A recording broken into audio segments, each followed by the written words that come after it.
Hello everyone, সবাই কেমন আছো? আজকে বেরিয়ে পড়লাম একটা রিসেপশন ব্রাইডের উদ্দেশ্যে। তো লোকেশন ছিল আমার বাড়ি খুব কাছেই, তাই বেরিয়ে পড়লাম স্কুটি নিয়ে আমার অ্যাসিস্ট্যান্টকে নিয়ে। তো চলো বেরিয়ে পড়ি।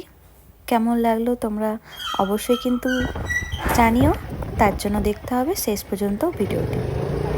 দেখো অনেকটাই ক্লিপ নিলাম, যতটা পেরেছি মনে হচ্ছে যেন তোমাদের লোকেশন জানানো হচ্ছে। তো যাই হোক, যারা পাতারের মধ্যেই আছো তারা বুঝতেই পারছো এটা কোন গ্রাম চলে এসেছি। তো ব্রাইডের বাড়ি পৌঁছে গেছি। ব্রাইডের বাড়ি নামতে নামতেই আমার জুতোটা গেল ছিঁড়ে, সেটা দেখতেই পাচ্ছ তোমরা। তো তারপরেই গিয়ে এক দর্শন হলো একটা পুচকু ডগির সাথে। যাই হোক, তার ক্লিপ নিতে পারিনি।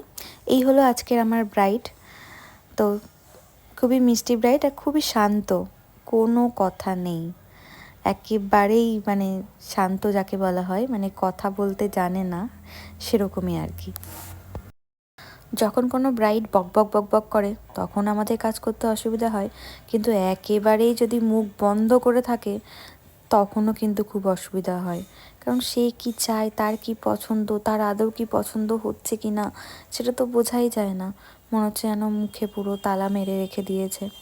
তো যাই হোক, খুবই শান্ত, তারই মধ্যে কাজ করতে হচ্ছিল, খুবই মাঝে সাঝে একটা করে উত্তর দিচ্ছিল, সেরকমই আর কি। তো কেমন লাগছে আমার ব্রাইডকে তোমরা কিন্তু অবশ্যই জানো, আমার একটা শান্ত ব্রাইড। সিঁদুর পরলে মেয়েদের লুকটা সত্যিই মানে বদলে যায়। এতক্ষণ যে যতটা লাগছিল, দেখো সিঁদুর পরানোর পর মুখটাই পুরো পাল্টে গেছে। তো আমার ফাইনাল লুক আজকে ব্রাইডের সেমি রিসেপশন লুক ছিল। তোমাদের কেমন লাগলো তোমরা কিন্তু অবশ্যই আমাকে জানিও। তো চলো আজকের মতো টাটা।